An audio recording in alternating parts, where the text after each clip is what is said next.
So we're here just analyzing what happened a few years ago, as everybody knows, the collapse of Notre Dame Cathedral. To this day, they still do not know how it started, the fire.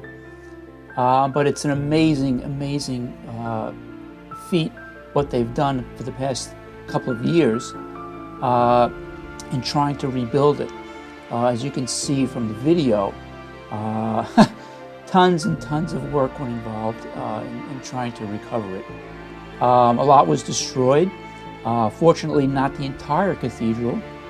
But as one person said, you know, perhaps there was a silver lining to this, in that they would have never really known the brilliance of the medieval mind, the architecture that went into it, had it not been for the fire. Because what the fire revealed was an incredible brilliance behind the design.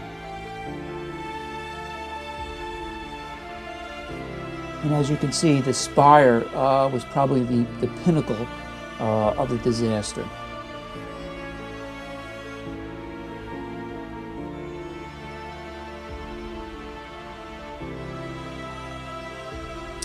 One person also said that the scaffolding itself, construction of the scaffolding just to repair it, was like building a building within a building. Just the design of the scaffolding was a task in itself. So, incredible.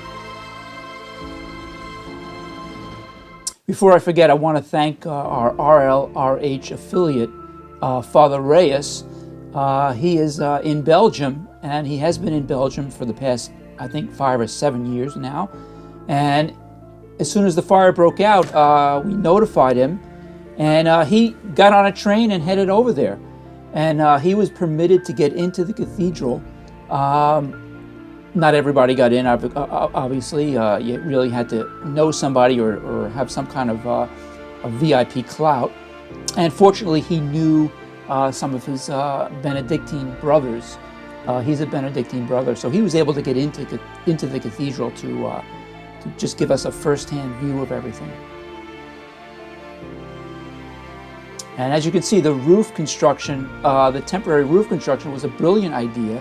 What they didn't anticipate was the rain.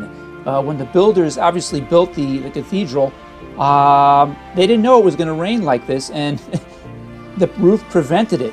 So when the roof collapsed, the rainwater really introduced a new element into this whole shenanigan here.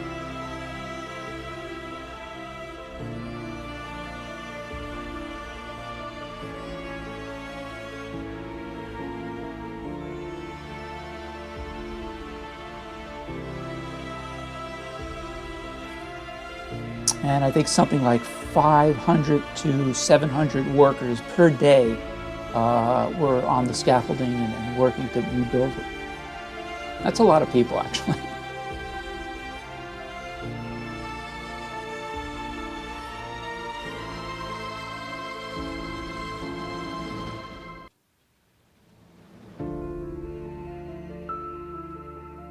And as you can see, the darkness of the stone is basically iron residue, and it was used. Obviously, iron was a major factor in building then,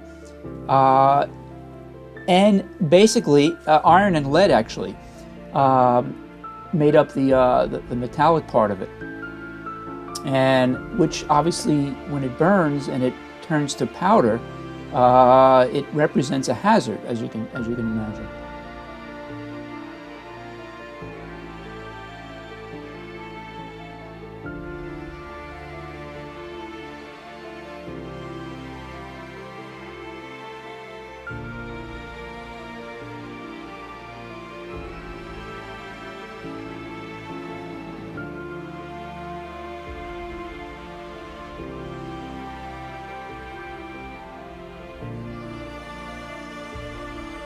And as you can see, they're kind of reconstructing the original design of the cathedral.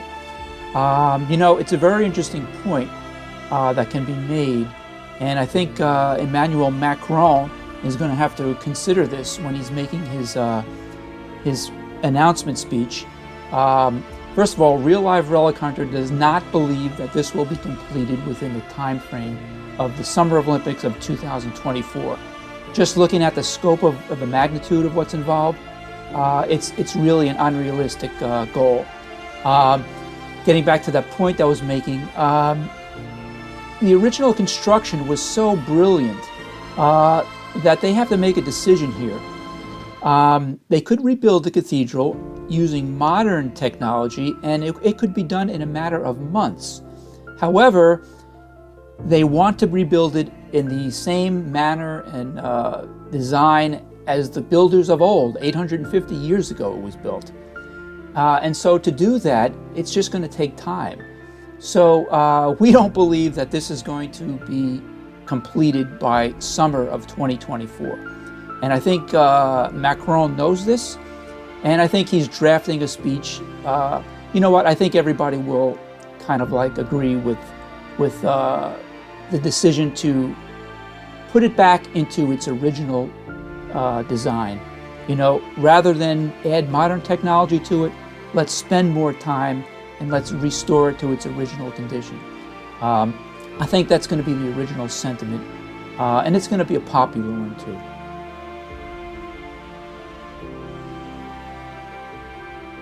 Interesting, the timber that they're using.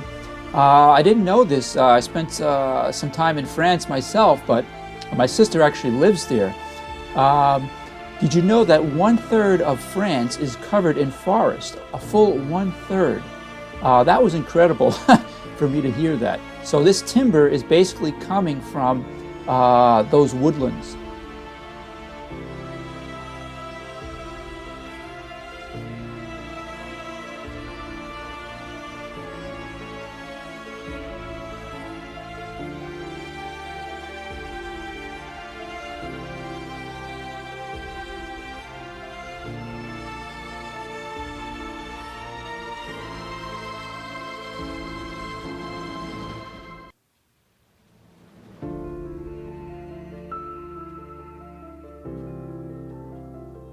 And as you can see, the spire itself was probably the most intricately designed structure of the cathedral. Really brilliantly, meticulously designed.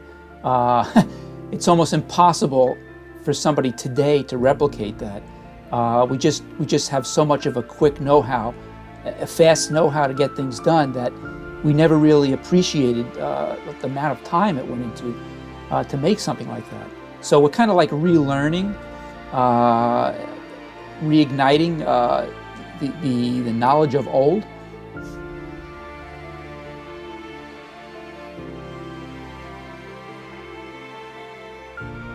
And what you see here, that is actually the original look of the limestone as it looked 800 years ago. Brilliant, white, shiny, clean.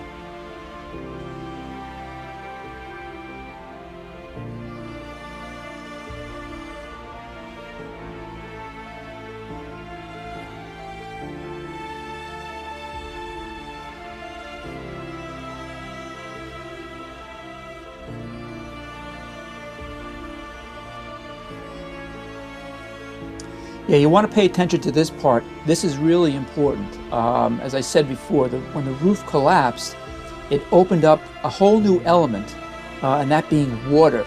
So what happened is, when water, as you can see, started penetrating the limestone, basically it got in there and it just sat in there, and the salts came and the salts formed when the water dried, and the salts basically corroded the limestone. So what they have to do now is find a way of getting the moisture out, and that will kind of like stop the salt effect.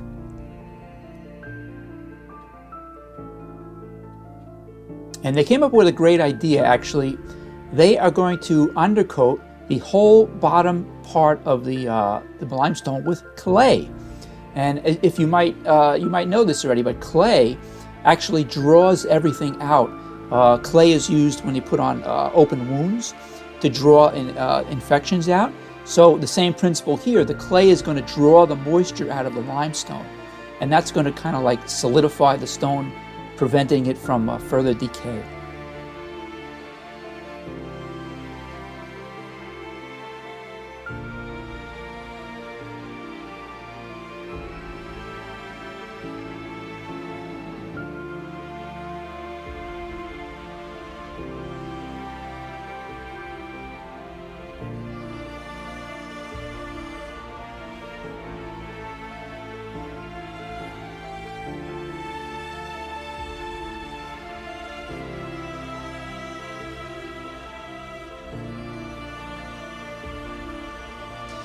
So I want to thank everybody for joining us.